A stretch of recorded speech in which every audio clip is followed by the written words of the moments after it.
پروردگارا دستی به دعا برداشتیم. اللهم لك الملك كله ولك الحمد كله و الیک یرجع الامر كله. خدایا ما میدانیم ملکوت از آن توست، دنیا از توست، پادشاهی همه از توست.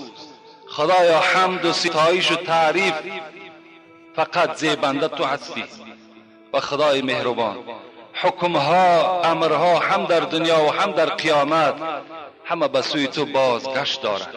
خدای مهربان به حرمت این صفتهای بزرگت دستی به دعا برداشتیم. نسألک من الخیر کلی و نعوذ بک من الشر کلی.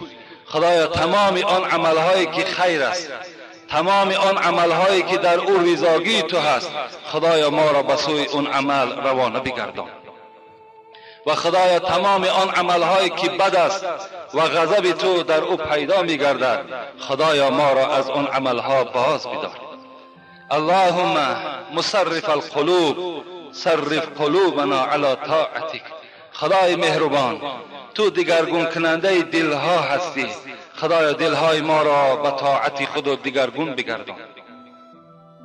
الهی آن دمی که میبراری از بدن جان را، نگه داری ز خوف خاتمه این نور ایمان را. خدای مهربان تو گفته بودی کل نفس ذائقة الموت، روز از روزها هر کدام شما هلاک شونده هستیم.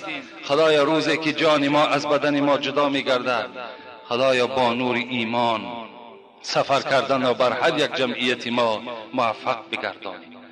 خدای مهربان گذشتگان ما را رحمت و مغفرت بگردانی. بیماری های ما در خدایا شفای کامل، شفای عاجل نصیب بگردانی.